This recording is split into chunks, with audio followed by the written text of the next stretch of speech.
Banyak misteri dan teori-teori yang bertebaran tentang segitiga Bermuda. Ada apa sih di segitiga Bermuda? Mengapa tempat ini angker? Bahkan ada yang bilang bahwasannya Dajjal akan keluar dari tempat yang dinamakan segitiga Bermuda ini dan menebar fitnah selama 40 hari di muka bumi. Di video kali ini kita akan mengupas misteri sebuah tempat di lautan yang dinamakan segitiga Bermuda.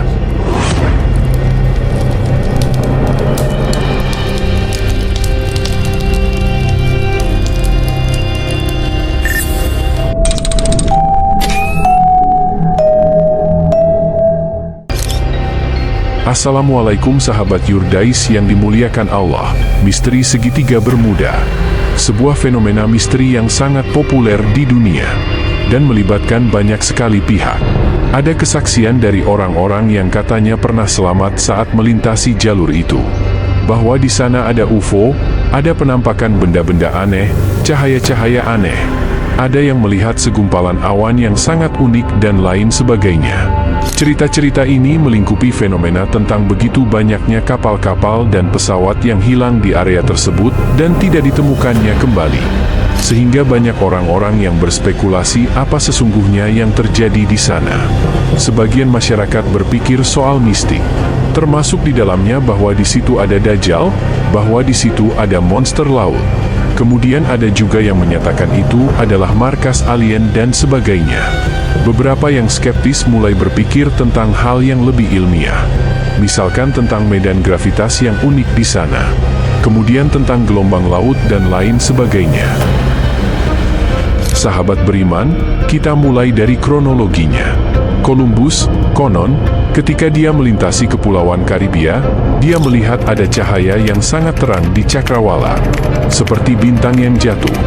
Berminggu-minggu kemudian, masih di lautan yang sama, Christopher Columbus juga melihat bahwa di ujung cakrawala sana ada cahaya yang sangat terang, disertai dengan gangguan navigasi.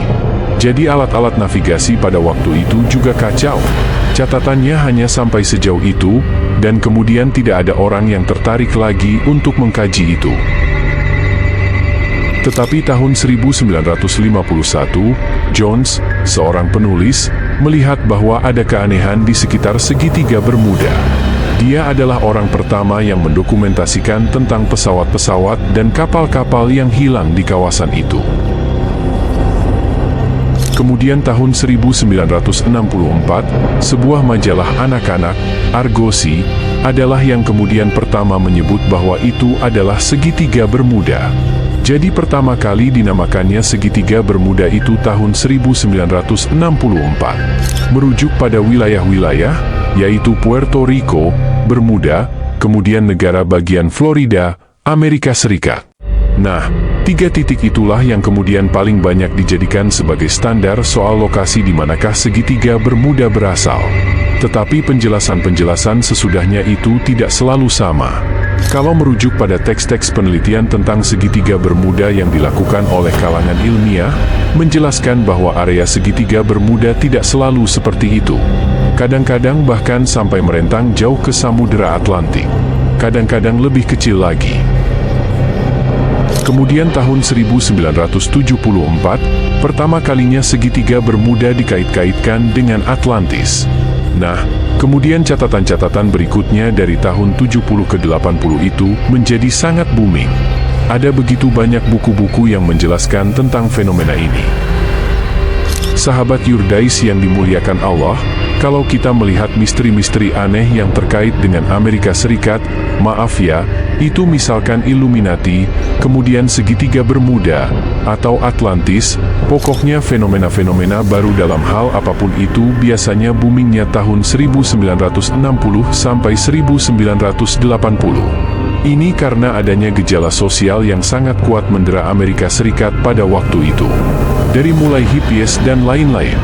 Jadi termasuk ini juga, walaupun fenomena tentang segitiga Bermuda itu banyak dilupakan oleh orang, tapi tahun 70 sampai tahun 80 itu booming. Ada lebih dari 20 buku yang terkait dengan segitiga Bermuda. Dan lebih sialnya lagi, Amerika Serikat dianggap sebagai kutub dunia, pusat dunia, sehingga hal yang misterius di sana itu akan melebar di mana-mana.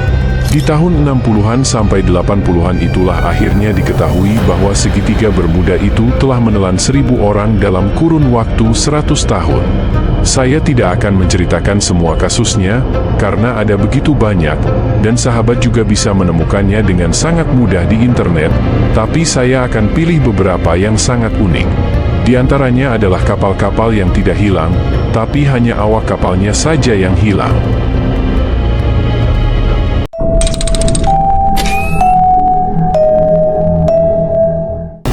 Pada tahun 1840, kapal Rosselli berlayar di kawasan segitiga Bermuda. Ketika dia keluar dari kawasan itu, kapal lain menemukan kapal tersebut, berjalan dengan kecepatan yang stabil, mengarah pada arah yang stabil, tapi pas didekati, nggak ada orangnya.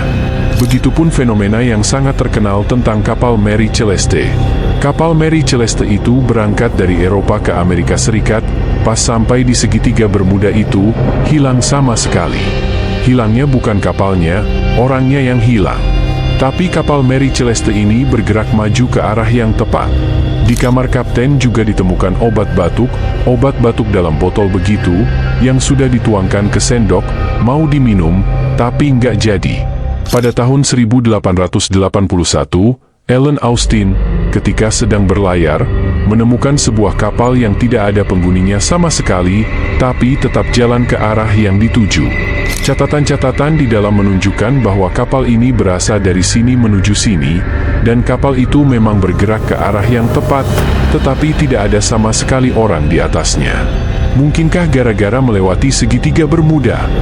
Sonemara 4 juga ditemukan tahun 1955 dengan kondisi yang sama, bergerak ke satu arah tanpa ada nahkoda sama sekali di dalamnya. Nah, kasus-kasus seperti ini menambah kecurigaan bahwa memang ada sesuatu yang sangat jahat di segitiga Bermuda, entah apa itu. Bukan hanya kapal-kapal yang hilang, tapi kadang-kadang kapalnya utuh orangnya yang hilang.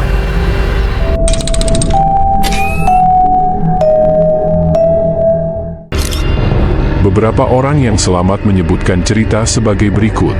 Bruce Gernon, misalkan, ketika dia sedang naik pesawat dengan ayahnya dan kolega bisnis ayahnya di sekitaran segitiga Bermuda dengan pesawat kecil, dia menemukan ada gumpalan awan besar di depannya. Gumpalan awan itu agak aneh, karena sepertinya mencuat dari laut. Jadi bukan mengambang di udara, tapi punya tiang sampai ke permukaan laut. Ayahnya yang pilot itu berpikir bahwa kita harus mengitari itu, karena awannya juga besar, sekitar 20 km. Ketika mencoba untuk mengitari, ternyata tidak bisa dikitari. Justru malah si awan itu yang mengitari pesawatnya, jadi awannya tiba-tiba berubah menjadi bentuk seperti donat, dan pesawatnya ada di tengah-tengah. Tapi donatnya itu sekitar 48 km. Jadi besar sekali. 3 orang itu berusaha untuk mencari jalan keluar. Sekitar 20 menit kemudian akhirnya mereka menemukan bahwa donat itu punya terowongan kecil. Maka terowongan itu segera dimasuki, dan sekitar 20 detik kemudian mereka berhasil keluar dari donat itu, dan anehnya mereka sudah sampai di tempat tujuan. Kisah lain dari Kerry Gordon, juga kira-kira ceritanya sama. Ketika dia sedang naik pesawat, tiba-tiba dia dilingkupi oleh awan yang sangat gelap dan tebal di sekitar segitiga Bermuda. Dia kebingungan apa yang terjadi. Seluruh alat navigasi di pesawat itu bergerak dengan tidak karuan. Kemudian dia berusaha untuk kontak menara pengawas atau radio-radio semacam itu, juga dia tidak bisa temukan. Tidak ada sinyal, tidak ada apa-apa. Pesawatnya terbang di kegelapan yang total. Dia bingung, dia panik, dia ketakutan, dia berpikir bahwa dia akan mati dan hilang bersama orang-orang yang hilang di segitiga Bermuda. Tapi ketika dia memutuskan untuk terbang ke atas, menukik secara vertikal ke atas terus, akhirnya dia menemukan sebuah jalan keluar. Uniknya, ketika dia sudah terbang sangat ke atas, ternyata dia tidak terlalu atas. Jadi dia sudah ke atas terus. Pas benar-benar keluar dari asapnya, dia ternyata tidak benar-benar terlalu berada di atas. Dia bisa melihat lampu-lampu di bawah dan kemudian hubungan radionya menyala kembali dan akhirnya dia bisa selamat sampai tujuan.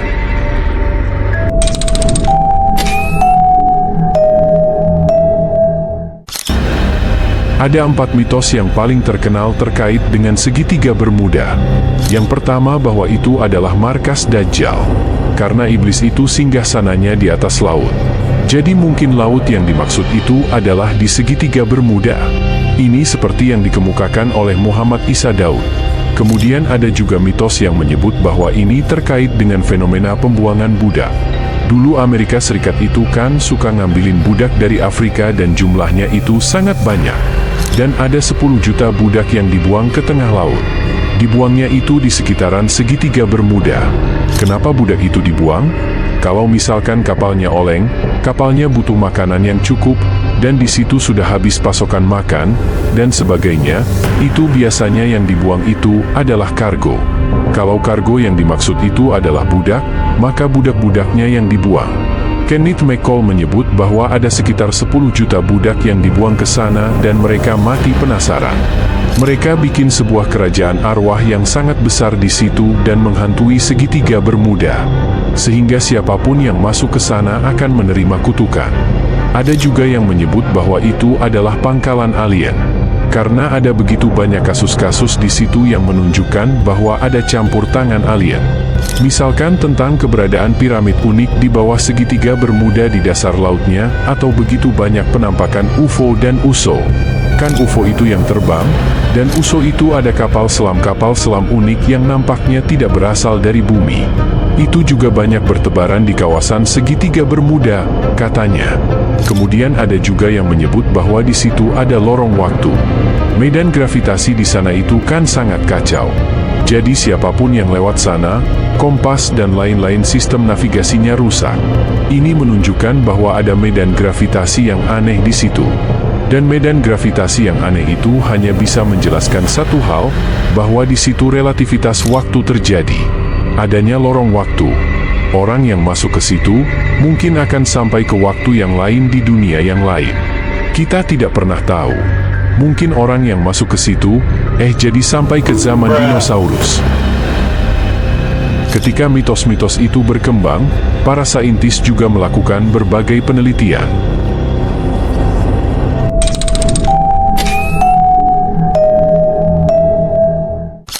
Penelitian yang paling terkemuka tentang teori segitiga Bermuda adalah adanya gas metana.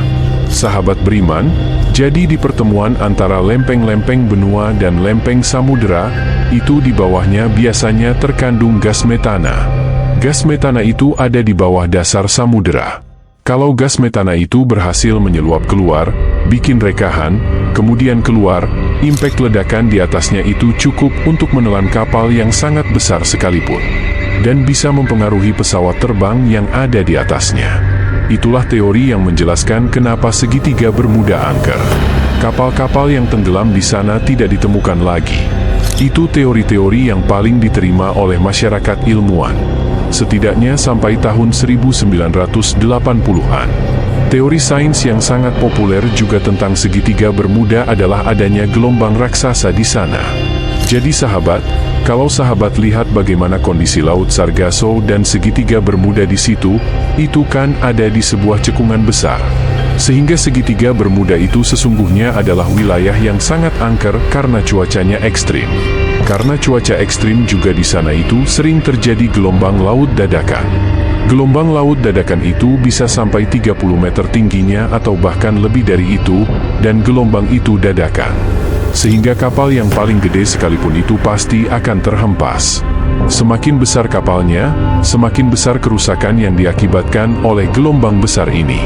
Dan gelombang besar ini juga biasanya terlihat dari bentuk-bentuk awan yang heksagonal. Jadi awan-awan yang heksagonal ini sangat berbahaya.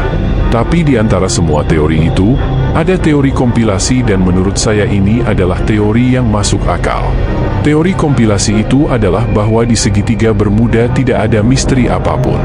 Maksudnya begini sahabat, coba dibayangkan, dalam 100 tahun terakhir ada 50 kapal yang hilang, 20 pesawat, dan 1000 orang yang hilang atau meninggal di kawasan segitiga Bermuda. Itu sebenarnya adalah jumlah yang sangat sedikit untuk ukuran kawasan segitiga Bermuda yang dilalui oleh begitu banyak kapal dan pesawat. Hilangnya 50 kapal dan 20 pesawat itu adalah hal yang biasa. Bahkan di tempat-tempat lain itu jauh lebih banyak. Misal di Formosa, itu jumlahnya jauh lebih banyak daripada itu. Atau di Karibia, itu kapal yang hilang jauh lebih banyak daripada itu. Di Indonesia juga ada kawasan yang menelan banyak korban dan tidak harus disebut bahwa itu adalah fenomena misteri. Teori ini dikemukakan oleh Larry Kutsche. Kemudian dia menyebutkan bahwa sebenarnya apa yang terjadi di segitiga Bermuda itu adalah kesalahan teknis saja. Bukan pada kesalahan teknis kapal yang berlayar di sana, tapi kesalahan teknis dalam pencatatan. Jadi misal begini, dicatatkan bahwa kapal itu hilang dan tidak ditemukan sama sekali. Padahal kenyataannya kapal itu telah ditemukan dan diketahui penyebabnya apa begitu. Kemudian ada catatan, kapal itu hilang padahal nahkoda bilang di situ laut baik-baik saja. Padahal nahkoda bilang pada waktu itu di sana sedang terjadi badai besar, ombak begitu besar, misal begitu. Nah, ada banyak catatan-catatan yang tidak lengkap yang kemudian oleh ahli cocokologi dimasukkan ke dalam teori-teori dan mitos-mitos tentang segitiga Bermuda. Dan catatan Larry Kutsche berikutnya itu adalah bahwa segitiga Bermuda, sama seperti yang saya bilang di awal, itu adalah kawasan yang tidak diketahui batas-batas wilayahnya. Kadang-kadang di sana, kadang-kadang di sini. Jadi kalau dibayangkan dari 50 kapal dan 20 pesawat yang hilang di sana, menyebut bahwa yang benar-benar masuk ke dalam kawasan segitiga Bermuda itu hanya 2 pesawat saja. Sisanya di Sargasso, sisanya di Karibia. Jadi kecelakaannya di luar segitiga Bermuda, tapi karena jarak dan wilayah segitiga Bermuda itu tidak jelas, maka wilayah-wilayah yang jauh sekalipun dimasukkan ke situ. Ada sebuah kapal yang kecelakaan di 5.000 km jauhnya dari segitiga Bermuda, tapi dimasukkan ke dalam kawasan segitiga Bermuda dicocokologikan. Jadi sekali lagi, kalau mau ngikutin garis segitiga Bermuda yang disebutkan secara tradisional itu dari Puerto Rico, Bermuda, dan Florida, itu hanya 2 pesawat yang hilang di situ. Dan 2 pesawat yang hilang itu pun sudah ditemukan, kemudian sudah diketahui penyebabnya, yaitu cuaca buruk, laporan-laporannya jelas. Tapi kenapa penjelasan ini tidak berkembang? Karena orang itu lebih suka pada misteri.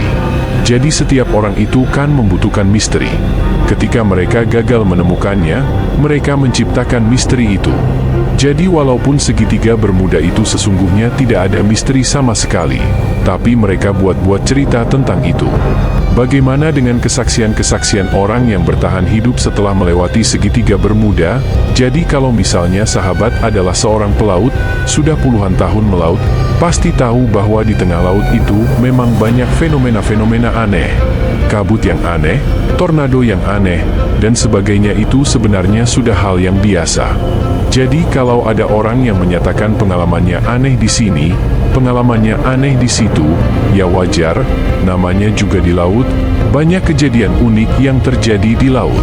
Kemudian kasus orang-orang yang hilang, misalkan yang Mary Celeste tadi. Walaupun itu sudah puluhan tahun, ratusan tahun, bahkan mengendap sebagai sebuah misteri, tapi ada penjelasan-penjelasan yang lebih rasional, termasuk tentang kargo apa yang mereka bawa. Kita tidak mengecilkan kemungkinan tentang misteri yang terjadi di sana, tapi sejauh ini, dari seluruh kasus yang terjadi di segitiga Bermuda, tentang hilangnya kapal, tentang hilangnya awak, itu sudah ditutup, sudah selesai, sudah ketahuan semua misterinya. Wallahualam bisawab.